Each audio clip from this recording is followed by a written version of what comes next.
Hello guys, तो आज हम करने वाले हैं केमिस्ट्री के कुछ इंपॉर्टेंट क्वेश्चन जो कि एचटेट ये एचटेट 2023 का पेपर है। तो गाइस इसे सोल्व करते हैं। सो फर्स्ट क्वेश्चन है, the half life period of krypton 85 जिसका मास है वो 36 एटॉमिक नंबर है, इस 10 ईयर्स इसकी हाफ लाइफ दे रखी है। How long will it take to 99% of the krypton to disintegrate. तो गाइस इस क्वेश्चन को हम करेंगे।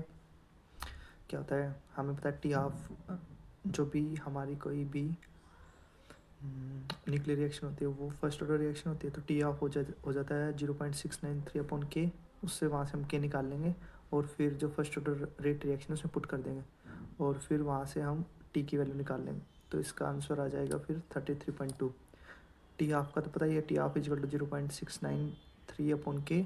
और जो दूसरा फॉर्मूला होता है वो होता है k t is equal to log KT is equal to 2.303 log A0/80। तो ये उसका फॉर्मूला होता है फर्स्ट ऑर्डर रिएक्शन का। नेक्स्ट है, the most stable carbon ion among the following is. इनमें से मोस्ट स्टेबल कार्बन आयन बताना है। तो गाइज अब देखिए, जो कार्बन आयन होता है उसके ऊपर नेगेटिव चार्ज होता है एनायन के ऊपर। अगर नेगेटिव चार्ज है तो इसका मतलब ये सारे के सारे जो ऑप्शन दे रखे हैं ये बेंजीन के ऊपर लगे हुए हैं, और जहाँ पे ये डोनेटिंग ग्रुप है, ये विड्रॉइंग ग्रुप है, ये भी डोनेटिंग ग्रुप है। तो अगर नेगेटिव चार्ज है तो उसको स्टेबल करने के लिए अगर उसके ऊपर ग्रुप बेंजीन के ऊपर अगर डोनेटिंग ग्रुप होगा तो वो डिस्टेबलाइज करेगा नेगेटिव चार्ज को। तो इसका मतलब यहाँ पे इलेक्ट्रॉन विड्रॉइंग ग्रुप होता है। इसका मतलब जो मोस्ट स्टेबल कार्बन आयन है वो है यहाँ पे 4 नाइट्रो बेंजाइड कार्बन आयन। नेक्स्ट है, compound contains 4.07% hydrogen, 24.27% carbon and 71.6% chlorine. It's molar mass is 99 gram and इसका मोलिकुलर फॉर्मूला बताना है। So we have to find the molecular formula. So in this question what we will do, first we will find the empirical formula, and by using empirical formula we can find molecular formula. How we will find empirical formula? What we have to do, we will first find out the number of moles by using the percentage given of different elements. So when we find number of moles, 4.07 upon number of moles, we will consider it as the mass of hydrogen. The number of moles is given mass upon atomic mass of hydrogen.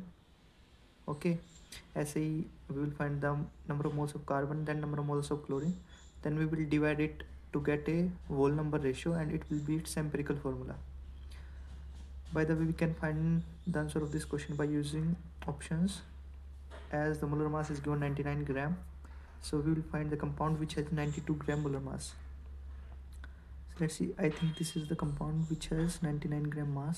35.5, 35.71 plus 4, 75, and 75 plus 24. Yeah, this is the compound which have molecular formula and have mass 99 gram. So it will be the answer if we use to find it by answer. And if we get empirical formula, we'll get the empirical formula as CH2Cl, and then empirical value will be 2, then we multiply CH2Cl by 2, we will get C2H4Cl2 as the molecular formula of the compound. Next question is, the T of the reaction is doubled as the initial concentration of the reaction is doubled. What is the order of the reaction? So for zero order reaction, the T of is equal to A0 by 2K. So T of is directly proportional to the initial concentration, and here we can see the T of reaction is doubled when initial concentration is doubled. So it is a zero order reaction. So answer is zero order. For the strong electrolyte NaCl, HCl and NaAC, the molar conductivities at infinite dilution are given, and we have to find the molar conductance at infinite dilution for HAC. So we can find it easily as we learned from Coulomb's law. So guys, you will find it. Yeah, solve it by yourself and write the answer in the comment box. So guys, the next question is, arrange the following compounds in order of their decreasing reactivity with the electrophile. First is methoxybenzene, then chlorobenzene, then nitrobenzene. We know that electrophile is the species which is electron deficient, so it will attack first on the species which is full of electrons, which is nucleophilic. So the methoxybenzene is more nucleophilic than chlorobenzene. So first we will get methoxybenzene, which is reactive with electronucleophile, and we'll get our answer A. Okay. Then with chlorobenzene and then with nitrobenzene. Next is electrophile involve in the reamer टाइमन reaction. जो reamer टाइमन reaction होती है उसमें जो electrophile होता है वो हमारा होता है dichlorobenzene, dichlorocarbon. Dichlorocarbon is the right answer B. But is fluorine does not exist. इनमें से कौन सा एग्जिस्ट नहीं करता? NF2 वो एग्जिस्ट नहीं करता. We have learned in group 18 elements we have learned XeO4, XeF2 and XeF6 reactions, so it doesn't exist. But which of the following reactions are disproportionation reactions? Disproportionation reactions are the reactions in which the same species undergo oxidation and reduction. Like in the reaction option A, 2 Cu positive, Cu2 positive plus Cu. We know Cu positive, here copper is in +1 oxidation state, and here it is in +2 and 0 oxidation state. So it is undergoing oxidation as well as reduction. So this reaction is an example of disproportionate reaction. Similarly, we have to find which of the reactions is a disproportionation reaction. Now see the reaction C. 2KMnO4 gives K2MnO4 plus MnO2 plus O2. Here Mn is in X. 1 plus x minus 8 is equal to 0. Here Mn is in +7 oxidation state, and in the reaction we will, when we find out the oxidation of this and this, we know that oxidation state is decreasing, so it is not increasing. It will not go beyond 7 in this reaction, so this reaction is not an example of disproportionate reaction. Whereas the answer is B, because B is the example of disproportionation reactions and go subsequently oxidation as well as reduction. So its answer is A and B. 4 will be the right answer. Next question is, which of the following is the most suitable reagent for the following conversion? तो guys हमें पता है कि haloform reaction होती है, iodoform reaction होती है. उसमें क्या होता है, CH3 के लिए होती है, मिथाइल कार्बोनिल को डिस्टिंग्विश करने के लिए होती है. तो this reaction we will get I2 plus NaOH की अगर हम इसके साथ रिएक्शन कराते हैं तो हमें ये कंपाउंड मिलता है. So the answer is C, I2 plus NaOH, iodoform reaction. Next for the reaction Cl2 gas gives 2Cl gas, the sign of delta H and delta S. Delta H and delta S का sign पूछा है. तो delta S होता है entropy. Entropy होती है कि entropy number of moles बड़े हैं या नहीं. तो रिएक्टेंट में देखते तो Cl2 गैस है और इसने 2 Cl दिए, मतलब Cl प्लस Cl. तो नंबर ऑफ मोल्स 1 से लेकर 2 पे गए हैं, 2 मोलिक्यूल्स बने हैं. तो इसका मतलब एंट्रोपी वो बड़ी है. So if entropy increases then the sign of delta H will be positive. As delta H equal to S of product minus S of reactant, then we'll get a positive value. So delta H will be positive. Then we find delta H. So for converting Cl to gas into two molecules Cl and Cl, we have to give energy to the molecule of Cl2. So it means it will be endothermic reaction. For endothermic reaction, delta H will be positive. So both will be positive for this reaction. So our answer is both positive.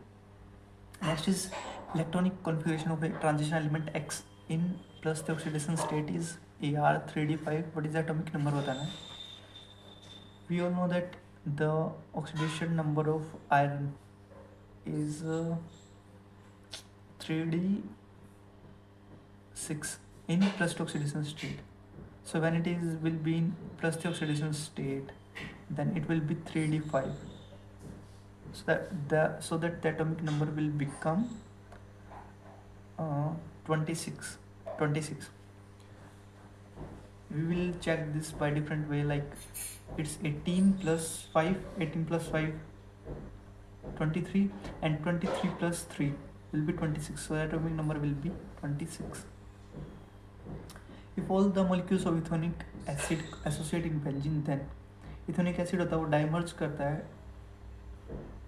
So delta TB हो जाएगा, वो उसका half हो जाएगा normal value का. So delta TB of ethanoic acid will be half of the normal value, because dimers करके बनता है ethanoic acid.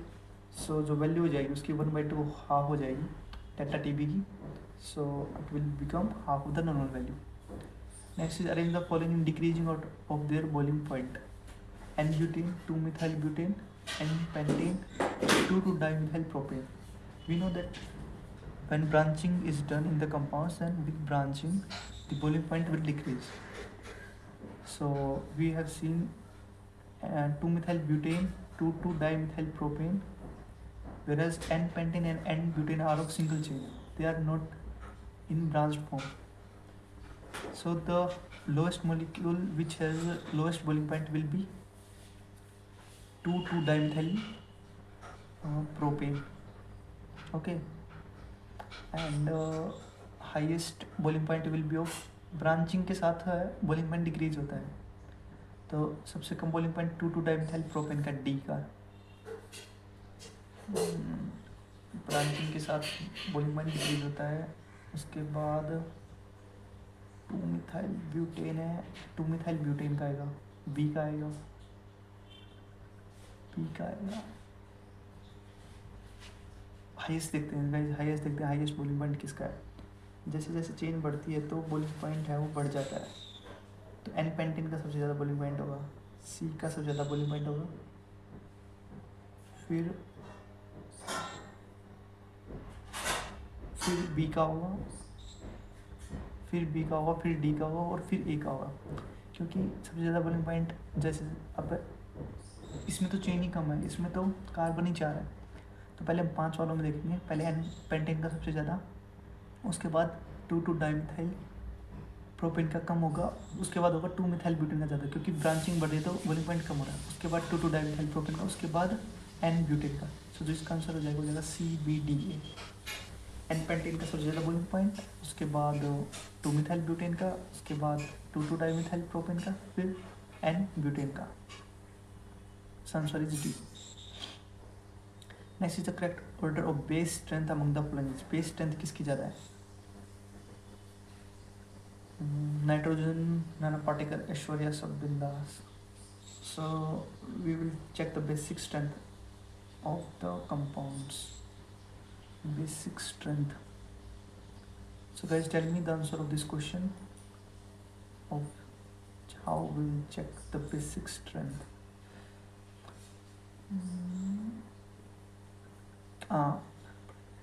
Down the period, the basic strength will decrease as you go down the period. So the NH3 will be the most basic, then PH3, then ASS3, then SBH3, then BiH3 will be the so the basic strength will be NH3, PH3, ASS3, SBH3 and BiH3. So A will be the correct answer. Rate of reaction क्यों नहीं बोला? हमें rate of reaction बताना है. So guys, we can see what will be the rate of reaction. How we will write the rate equation? Like 1/5 concentration of Br, change of rate of concentration of Br per unit time is equal to 1/1 of concentration of Br. In coefficient से divide करते हैं तो जो Br/dt है उसका H के साथ बताना है. तो ये हो जाएगा 1/6 H concentration of H/dt हो जाएगा, और ये 1/5 तो 5/6 वाला आ जाएगा. सो 3 will be the right answer. For hypothetical reversible reaction, half A2 plus 3/2 Br2 gives AB3.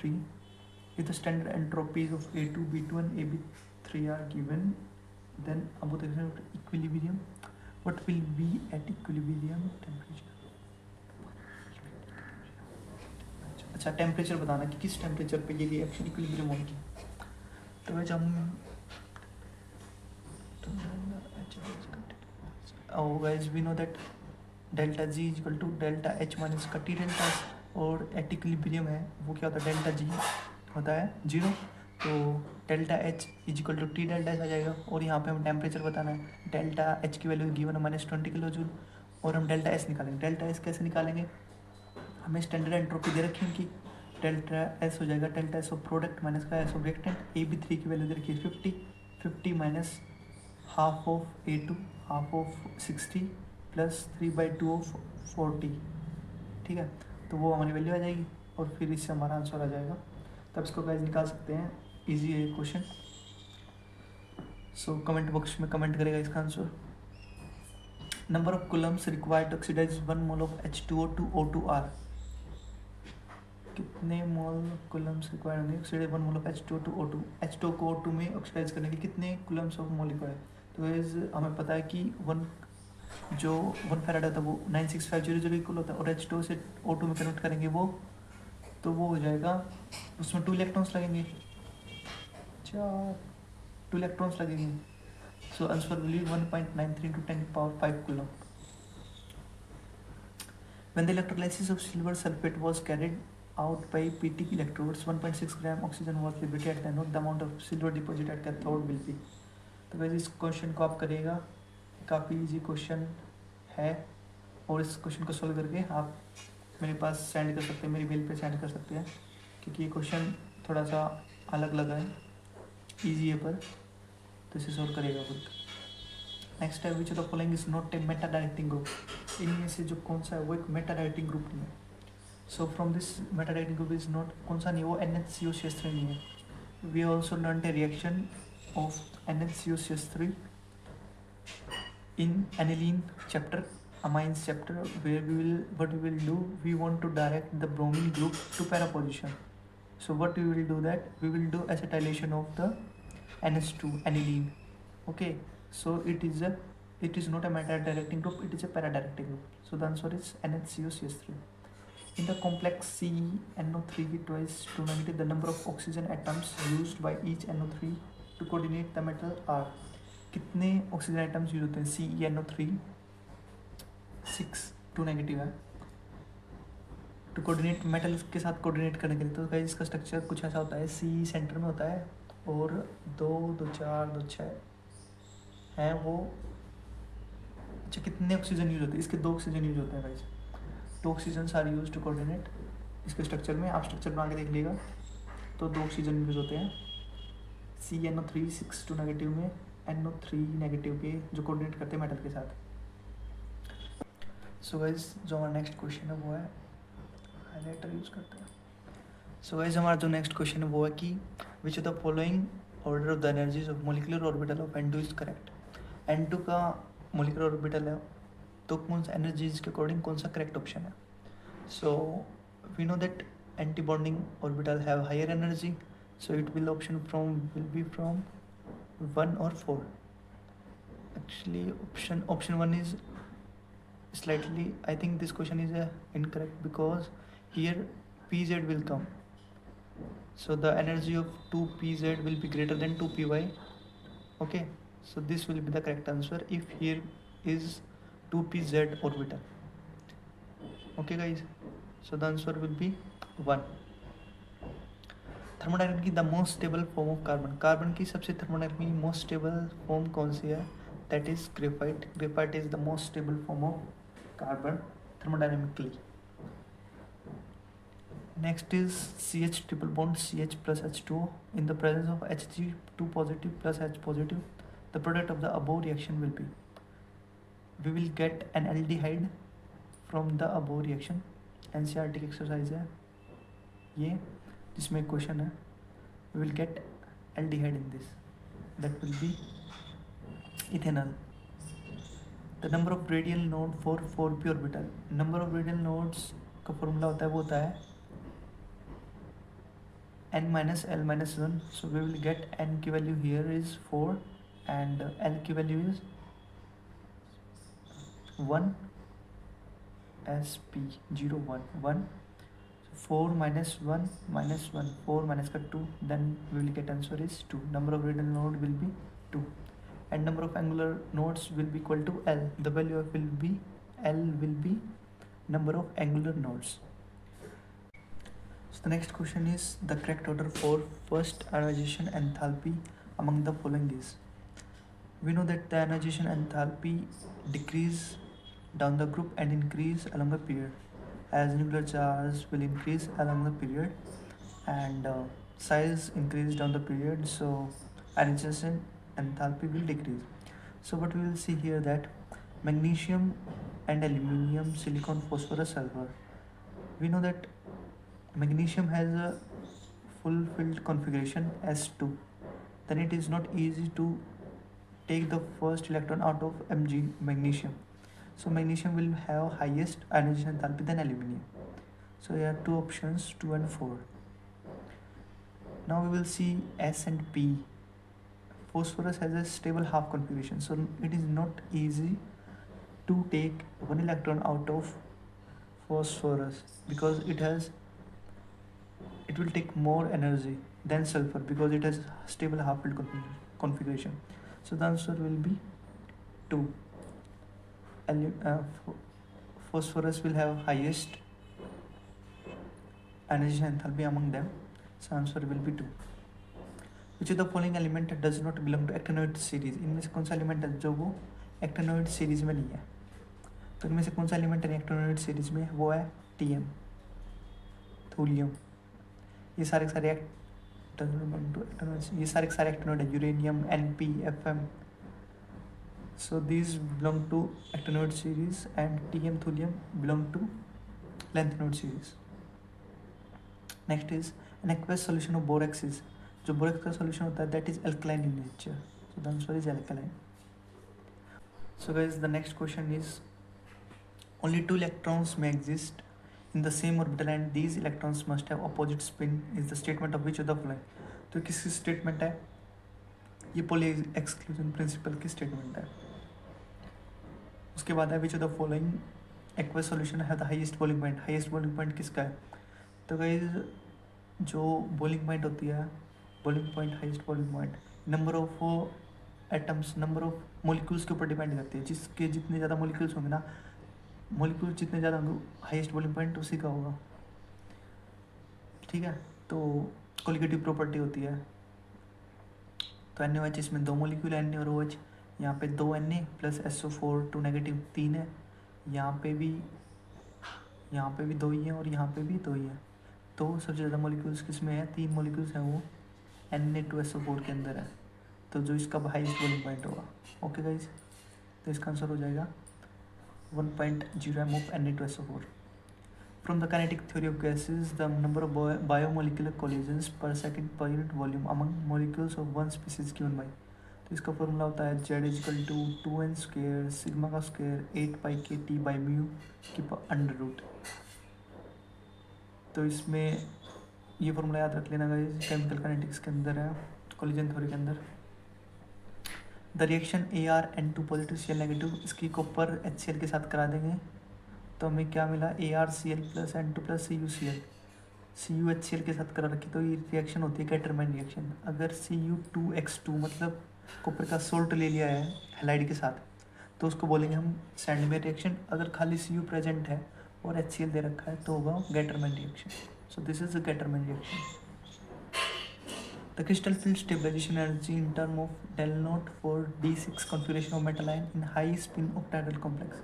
High spin octahedral complex का मतलब है कि पेयरिंग नहीं हुई है. अगर पेयरिंग नहीं हुई तो D6 है और ये ऑक्टाहेड्रल कॉम्प्लेक्स है. D6 है तो 3 4 5 6. It means it has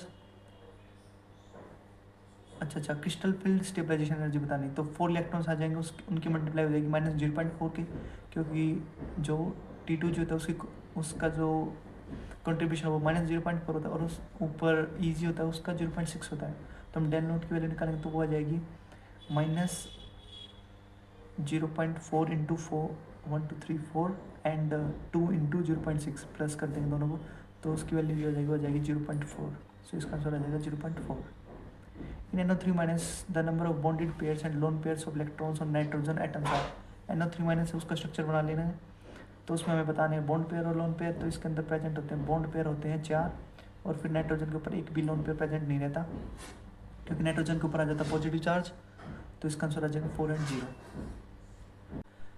so guys next question है in Carius method of estimation of halogen 0.5 gram of inorganic compound देता है हमें 0.376 ग्राम ऑफ AgBr. हमें परसेंटेज ऑफ ब्रोमीन बताना है. So first we will know what is Carius method. It is used for the estimation of halogens. Okay, तो हमें दे रखा 0.5 gram of organic compound, हमें इसमें 0.376 ग्राम ऑफ AgBr दे रखा है और ऑर्गेनिक कंपाउंड की वैल्यू 0.5 ग्राम. ब्रोमीन की परसेंटेज निकालनी है तो हम पहले निकालेंगे कि हमारा जो ब्रोमीन है वो कितना प्रेजेंट है.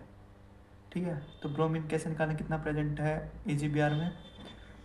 मास होता है ब्रोमीन का 80 और AgBr का दे रखा है अपॉन AgBr, तो given number of moles of Br निकल जाएंगे 80 अपॉन 188 इंटू 0.376, तो हो जाएगा कितना Br प्रेजेंट है हमारे सोल्यूशन के अंदर, AgBr के अंदर। फिर हम निकालेंगे परसेंटेज ऑफ ब्रोमीन की परसेंटेज निकालने के लिए अगर हम इसको कैलकुलेट करेंगे 80 अपॉन 188 इंटू 0.3 किया जाएगा अप्रोक्सीमेट 0.16 के करीब आ जाएगा। अब हम परसेंटेज निकालनी है, परसेंटेज निकालने के लिए क्या करेंगे कि जो ब्रोमीन था, ब्रोमीन की कंसनट्रेशन आया कितने ग्राम आया है अपॉन अपना AgBr है इंटू 100, ठीक है। तो वैसे वो आ जाएगा हमारा अप्रोक्सीमेट 32%, तो इसका आंसर आ जाएगा 32%। तो इसको हम हाईलाइट कर देते हैं 32%। फिर है the standard reduction potential for Fe2 positive, FeSN2 positive SN electrode are given for the cell reaction the standard EMF। हमें पता ही है कि EMF निकालने का फॉर्मूला क्या होता है, E ऑफ सेल निकालने का फॉर्मूला क्या होता है, E of cathode minus E not of anode, cathode में से एनोड माइनस करते हैं।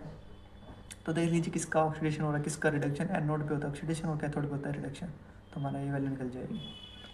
फिर इधर product obtained as a result of reaction of benzene with n propyl chloride के साथ रिएक्शन करके LCl3 की प्रेजेंस में। ये प्रोडक्ट क्राफ्ट रिएक्शन है, लेकिन इसमें क्या ट्रिकी पॉइंट है कि जो अपना एन प्रोपाइल क्लोराइड रिएक्ट करेगा, ठीक है, वो क्या करेगा, एन प्रोपाइल क्लोराइड वो क्या करेगा, वो जो कैटायन बनेगा वो खुद को रीअरेंज कर लेगा 2 डिग्री कैटायन में। 2 डिग्री कैटायन रीअरेंज करके जब अटैक करेगा बेंजीन के ऊपर तो वो बनाएगा आइसोप्रोपाइल बेंजीन। तो इसका आंसर हो जाएगा isopropyl benzene. Which the following is not an aromatic compound. Aromatic compound कौन सा नहीं है इनमें से, कौन सा नहीं है इसमें से एरोमेटिक कंपाउंड? साइक्लोप्रोपिन नहीं है क्योंकि इसमें 4 पे इलेक्ट्रॉन प्रेजेंट नहीं है, तो cyclopropene is not an aromatic compound. फिर एरोमेटिक है एनिलीन एरोमेटिक होता है, थायोपिन एरोमेटिक होता है। इसका यूपीएससी नेम बताना है, इसका यूपीएससी नेम बताओ क्या हुआ, प्लेटिनियम डाइअमाइन है, डाइअमाइन क्लोरिडो नाइट्रेटो एंड प्लेटिनम। इसका आंसर आ जाएगा C। प्लेटिनम आया क्योंकि कोई भी चार्ज नहीं है तो हम प्लेटिनम सीधा लिखेंगे, तो प्लेटिनम 2। द बोलिंग पॉइंट निकालना है, ये क्वेश्चन बेस्ड है अपने कौन सा चैप्टर है वो, सॉल्यूशन चैप्टर में एलिवेशन इन बोलिंग पॉइंट जो हमारी कोलिगेटिव प्रॉपर्टीज के ऊपर है। तो इजी क्वेश्चन आप इसको सोल्व करेगा और इसका आंसर है वो कमेंट बॉक्स में बताएगा। 130 question. The outer configuration of PD की आउटर कॉन्फ़िगरेशन क्या है? पीडी होता है लेड की आउटर कॉन्फ़िगरेशन होती है, ये आता है जिंक वाले उसमें, तो हो जाती है इसकी electric configuration 4d10 5s0,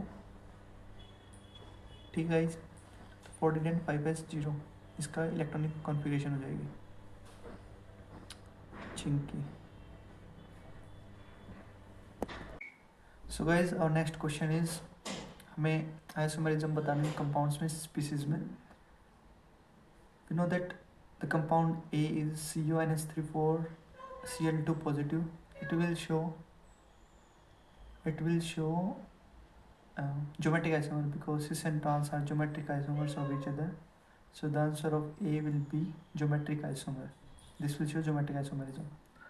Okay, so A will be 4. A will be 4 into MCQs 2 and 3. Then we know that SO4 and Br, they will show ionization isomer. So C will be 2. B CO cis COEN voltwise Cl2 positive. It will show optical isomerism. So B will be 1. So we will get our answer as third. And this will show coordination isomerism because Cn and NH3 can change the ionization pairs. Okay, so we'll get our answer 3.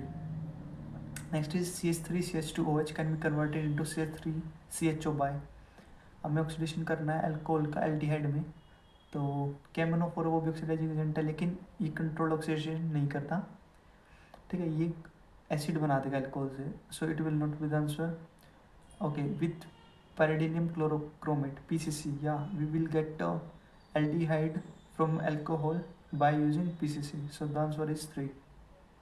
Next is Cannizzaro reaction is not given by. Cannizzaro reaction किसके द्वारा नहीं दी जाती? So Cannizzaro reaction is a reaction in which we use concentrated KOH. Okay, we will use concentrated base instead of alkali या dilute. Instead of dilute we use concentrated base. Okay, also we used to perform this reaction on the carbonyl या aldehyde और ketones which do not have alpha hydrogen atom. उनके पास alpha hydrogen atom नहीं होना चाहिए. तो इनमें से देखते हैं अल्फा हाइड्रोजन एटम किसके पास है, तो वो कैनिजार रिएक्शन नहीं देगा. तो जो मिथेनॉल है उसके पास अल्फा हाइड्रोजन प्रेजेंट नहीं है. अल्फा हाइड्रोजन यदि प्रेजेंट नहीं है which is not given by, Cannizzaro reaction किसके द्वारा नहीं दी जाती. जिनके पास अल्फा हाइड्रोजन प्रेजेंट होगा ओके वो देते हैं एल्डोल रिएक्शन, और जिनके पास aldol Cannizzaro alpha hydrogen present होता है तो वो नहीं देंगे कैनिजार रिएक्शन. तो अल्फा हाइड्रोजन प्रेजेंट है मिथेनॉल के पास. मिथेनॉल के पास अगर अल्फा हाइड्रोजन है तो ये कैनिजारो रिएक्शन शो नहीं करेगा, क्योंकि कैनिजारो रिएक्शन वो शो करते हैं जिनके पास अल्फा हाइड्रोजन प्रेजेंट नहीं होता, और मिथेनॉल के पास अल्फा हाइड्रोजन प्रेजेंट है. So methanol will not show the Cannizzaro reaction. Next, at 2 liter of it ideal gas at a pressure देखा 10 atm expands isothermal against a constant external pressure until its total volume 10 liter. the work done बताना. work done होता है PV के equal होता है minus का PV, P external होता है, V माइनस का PV होता है. हाँ माइनस का PV होता है. तो हम निकालेंगे इसका आंसर 10 माइनस का 2, 10 हो गया और 2 लीटर दे रखा है. 10 माइनस का 2 का 8 लीटर आ जाएगा इसका आंसर. PV प्रेशर 1 atm दे ही रखा है तो वर्क डन माइनस का PV आ जाएगा. माइनस W निकालना है, माइनस पहले दे रखा है तो 8 लीटर ATM आ जाएगा इसका आंसर. 10 माइनस का 2 इंटू 1 ATM आ जाएगा 8 लीटर ATM. फिर on treating sodium fusion extract with sodium nitroprusside appearance of violet colour is due to the which of the following. जो वॉलेट कलर आता है सोडियम नाइट्रोप्रोसाइड से रिएक्ट करने के बाद वो आता है FeCN5NOS की प्रेजेंस, सल्फर की प्रेजेंस की वजह से आता है. तो जो इसका आंसर हो जाएगा वो FeCN5NOS4 नेगेटिव. तो जो वॉलेट कलर आया है वो कहाँ पे, जब सोडियम फ्यूजन एक्सट्रैक्ट होता है, सोडियम एक्सट्रैक्ट होता है, हम उसकी रिएक्शन सोडियम नाइट्रोप्रोसाइड के साथ कराते हैं तो हमें वॉलेट कलर मिलता है. वो आता है सल्फर की प्रेजेंस का, जो कि किसमें प्रेजेंट है FeCN5NOS4 negative. The electron configuration of 2 elements की इलेक्ट्रॉन कॉन्फ़िगरेशन दे रखी है, उनका मोलिकुलर फॉर्मूला बताना क्या होगा अगर हम कंपाउंड बनाएंगे इनसे. तो इसमें जो इलेक्ट्रॉनिक कॉन्फ़िगरेशन है इसमें 3s2 3p3 है और 3s2 3p5 है. या तो आउटर इलेक्ट्रॉन कॉन्फ़िगरेशन 3 और 5 हो सकता है टोटल, या 3 ऐसा एलिमेंट जिसमें 3 हो, 5 तो है नहीं. तो इसका मतलब जो A है वो कंपाउंड उसके आउटर इलेक्ट्रॉन कॉन्फ़िगरेशन है उसमें 3 इलेक्ट्रॉन है. ठीक है ओके. तो मतलब बैलेंस से 3 तक जा सकते हो. A की 3 हो गया और B के लिए 5 और 6 7 हो गया. तो इसका मतलब 8 करने के लिए 1 की ज़रूरत है. तो ओके या तो 7 हो सकता है या फिर 8. 7 तक जा नहीं सकता तो फिर 8 के लिए इसको 1 की ज़रूरत है. तो B का हो जाएगा 1. तो A के नीचे 3 आ गया, B के नीचे 1 आ गया, क्रॉस मल्टीप्लिकेशन कर देंगे तो AB3. तो इसका आंसर आ जाएगा AB3. The cell potential for the given cell will be. इसके लिए सेल पोटेंशियल की वैल्यू निकालनी. E ऑफ सेल होता है E not of cell minus RT/NF ln product upon reactant होता है. तो आप निकाल दीजिएगा, इसका आंसर आ जाएगा. ओके पहले इसके लिए सेल इक्वेशन लिखनी पड़ेगी. एनोड की ये एनोड है और ये कैथोड है. एनोड पे होता है ऑक्सीडेशन और कैथोड पे होता है रिडक्शन. ठीक है तो इसकी सेल इक्वेशन लिख देंगे हम और उसके बाद हमें E ऑफ सेल हमें पता लग जाएगा. तो इसका आंसर आ जाएगा शायद E of cell is E not of cell minus RT/2F ln Ag2 positive Ag positive का square upon Mg2 positive. Next question है which of the following group does not exert plus R effect. Plus R effect कौन सा group नहीं सकता. तो ये electron donating group है, ये भी डोनेटिंग है, ये भी डोनेटिंग है. तो माइनस CN है. जो CN है वो माइनस आर इफेक्ट शो करता है ना कि प्लस आर. सो आंसर आ जाएगा CN group. The correct decreasing order of boiling point of the following. Boiling point किसके साथ होता है अगर हम कंपैरिजन करते हैं H2 HF और NH3 में. So H2 has the highest boiling point then HF then NH3. So H2O HF and NH3. In which of the following entropy decrease. Entropy किस में डिक्रीज करेगी. इसका मतलब है कि मॉलिक्यूल्स है वो कम होने चाहिए, रैंडमनेस कम होनी चाहिए, ना कि इंक्रीज होनी चाहिए। तो इसमें कैसे करेंगे, H2 गैस है, ये H दो एटम्स में टूट गई है, तो इसका मतलब यहाँ पे एंट्रोपी इंक्रीज होगी, तो ए तो नहीं आएगा। उसके बाद बी है, उसमें एंट्रोपी इंक्रीज, यहाँ पे 1 1 2 दो मॉलिक्यूल्स बढ़ रहे हैं गैसियस, यहाँ पे नहीं है कोई भी गैसियस मॉलिक्यूल, तो एंट्रोपी इंक्रीज कर रही है। Liquid crystallise into a solid, liquid crystallise solid में हो रहा है, इसका मतलब है जो लिक्विड है वो सॉलिड में कन्वर्ट हो रहा है, तो यहाँ पे एंट्रोपी क्या हो रही है, डिक्रीज हो रही है, तो आंसर आ जाएगा हमारा 3। फिर बेंजोइक एसिड और रिएक्शन विद अमोनिया, अमोनिया की रिएक्शन कराइए बेंजोइक एसिड, तो हमें ए मिला है, और ए की रिएक्शन डिहाइड्रेशन कर देते हैं तो हमें बी मिला है। ए और बी बताना है। अगर हम बेंजोइक एसिड की रिएक्शन अमोनिया के साथ कराते हैं तो हमें मिलता है अमोनियम बेंजोइट, ओके, और फिर उसका डिहाइड्रेशन करते हैं तो हमें मिलेगा बेंजामाइड, तो हमारा आंसर हो जाएगा 2, अमोनियम बेंजोइट एंड बेंजामाइड। फिर ozonolysis of which of the following alkenes produces propane 2-on and methanol, हमें मिथेनॉल चाहिए और प्रोपेन 2-on चाहिए, ये तो रिपीट हो गया क्वेश्चन, मिथेनॉल चाहिए और प्रोपेन 2-on, तो वैसे देखिए किस में आ सकता है। अगर हम ओजोनोलाइसिस में क्या होता है, अगर हम डबल बॉन्ड को क्लीव करते हैं, ठीक है, एल्कीन्स के, तो वहाँ पे ओ लगा देते हैं हम, ठीक है, दोनों साइड, तो फिर वो हमें प्रोडक्ट मिलते हैं। तो आप देखिए किस में मिथेनॉल मिलेगा और किस में प्रोपेन 2-on मिलेगा। अगर हम 2-मिथाइल 1-ब्यूटीन, 2-मिथाइल 1-ब्यूटीन है और 2-मिथाइल प्रोपीन है, हाँ, तो इसका आंसर आ जाएगा 2-मिथाइल प्रोपीन है, क्योंकि अगर हम डबल बॉन्ड को क्लीवेज करेंगे, ओजोनोलाइसिस करेंगे इसकी, तो हमें एक चेन मिलेगी, उसमें सी रहेगा और सी के साथ डबल बॉन्ड हो HH हो जाएगा, तो मिथेनॉल मिल जाएगा, और एक साइड पे हमें प्रोपेन 2-on मिल जाएगा, तो इसका आंसर आएगा 2-मिथाइल प्रोपीन। फिर what is the molarity, molarity निकालनी है। मोलरिटी हमें पता ही क्या होता है, number of moles of solute dissolve पर लीटर ऑफ सॉल्यूशन, तो उसको बोलते हैं हम मोलरिटी। तो फॉर्मूला हो जाएगा नंबर ऑफ मोल्स 4/40 इंटू 1000/500, तो आ जाएगा 4/40, तो निकाल लीजिएगा इसको, ठीक है। उसके बाद है the correct order of bond dissociation enthalpy among the following, bond dissociation enthalpy बतानी है, ओके। तो ये इंपॉर्टेंट क्वेश्चन है कि बॉन्ड डिसोसिएशन एंथैल्पी किसकी ज़्यादा होगी इनमें से। So guys, bond dissociation enthalpy जैसे जैसे डाउन द ग्रुप हम जाएंगे तो बॉन्ड डिसोसिएशन एंथैल्पी क्या करेगी, डिक्रीज करेगी। लेकिन दिक्कत क्या है, जो F2 होता है ना, उसमें इंटर आयनिक रिपल्सन होता है, इंटर आयनिक रिपल्सन होता है लोन पेयर्स का, तो उसकी वजह से डिसोसिएशन एनर्जी इसकी कम हो जाती है, ठीक है। तो ये आएगा इसका आंसर 3, Cl2 की सबसे ज़्यादा होगी, फिर Br2 की कम होगी, उसके बाद F2 की, उसके बाद I2 की सबसे कम होगी, क्योंकि बॉन्ड है वो काफ़ी, बॉन्ड लेंथ काफ़ी ज़्यादा जाती है, तो बॉन्ड को तोड़ना, डिसोसिएट करना, it's very easy in I2। So इसका आंसर हो जाएगा 3, Cl2 Br2 F2 I2।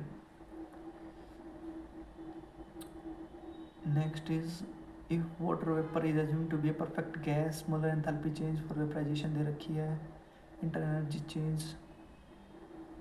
Change for the conversion of 1 mole of water into ice, internal energy, इसको भी देखते हैं इस बाद में थोड़े से, ये मैं आपको करवा दूंगा क्वेश्चंस अलग से न्यूमेरिकल वाले। फिर है which of the following solutions is not nearly ideal in behaviour, कौन सा सॉल्यूशन आइडियल सॉल्यूशन है। आइडियल सॉल्यूशन क्या होता है, जहाँ पे हमारा जो सॉल्यूशन बना है, अगर मान लें हमारा सॉल्यूशन उसमें AB कंपोनेंट्स हैं और वो AA कंपोनेंट सोल्यूट और सॉल्वेंट से मिलके बने हैं, अगर उनका इंटरेक्शन AB का जो हमारा सॉल्यूशन मिल रहा है उसमें AB है, उनका इंटरेक्शन अगर AA BB से मैच कर रहा है तो वो आइडियल सॉल्यूशन होता है, अगर वो मैच नहीं कर रहा तो नॉन आइडियल सॉल्यूशन होता है। तो नॉट नियरली आइडियल सॉल्यूशन क्या होगा, एनेक्सिन एंड हेप्टेन ये आइडियल सॉल्यूशन होते हैं, ब्रोमोइथिन क्लोरोथिन भी आइडियल सॉल्यूशन होते हैं, बेंजीन और टोलुइन भी आइडियल सॉल्यूशन होते हैं नियरली, तो कार्बन डाइसल्फाइड और एसीटोन ये नॉन आइडियल सॉल्यूशन होता है, तो इसका आंसर आ जाएगा 4, कार्बन डाइसल्फाइड एंड एसीटोन। फिर एलिमेंट विद एटॉमिक नंबर 55 है, एटॉमिक नंबर 54 पे हमें आर्गन, मतलब 54 पे हमें 54 पे हमें वो मिलता है, क्या होता है, नोबल गैस मिलता है, तो 55 आएगा S ब्लॉक में, तो इसका आंसर आ जाएगा S ब्लॉक में आ जाएगा हमारा एलिमेंट। ये पूछा कि एलिमेंट जिसका एटॉमिक नंबर अगर 55 है तो कौन से ब्लॉक में आएगा, तो 54 वाला तो हमारा आता है नोबल गैसेज में, तो 55 वाला आ जाएगा S ब्लॉक में। सो ये लास्ट क्वेश्चन है इस सीरीज़ का, arrange the following alkyl halide in decreasing order of rate of beta elimination. तो रेट ऑफ बीटा एलिमिनेशन बताना है, बीटा एलिमिनेशन का रेट बताना है। तो हम क्या करेंगे, हम इनमें सब में बीटा एलिमिनेशन रिएक्शन करेंगे। अगर इसमें बीटा एलिमिनेशन करी ए में, फिर बी में करी, इसमें सी में करी, तो क्या हुआ, हमें कैसे पता चलेगा कि रेट है वो बीटा एलिमिनेशन का फास्ट किस में है। अगर बीटा एलिमिनेशन करने के बाद हमें एल्कीन जो मिलती है, अगर वो एल्कीन सब्स्टिट्यूटेड है, ज़्यादा सब्स्टिट्यूट है, तो वो ज़्यादा स्टेबल होगी। ओके, तो ए ज़्यादा स्टेबल होगा, ए ज़्यादा सब्स्टिट्यूटेड है, फिर सी ज़्यादा स्टेबल होगा और फिर बी ज़्यादा, तो ए सी बी, तो इसका आंसर आ जाएगा 4, क्योंकि इसमें एल्कीन जो बनेगी वो ज़्यादा सब्स्टिट्यूटेड है, इसमें भी सब्स्टिट्यूटेड होगी, इसमें तो सब्स्टिट्यूटेड है ही नहीं, इसमें मोनो सब्स्टिट्यूटेड है, इसमें डाई सब्स्टिट्यूटेड है। तो हमारा ए आ जाएगा, फिर आ जाएगा सी, फिर ए आ जाएगा, फिर सी, फिर बी। तो गाइस इस तरह हमने एचटेट के, केमिस्ट्री, पीआरटी के इम्पोर्टेंट सारे क्वेश्चन हम क्लियर कर लिए हैं। Hope you guys will learn these questions, will solve these questions, learn them by heart. Thank you, have a nice day.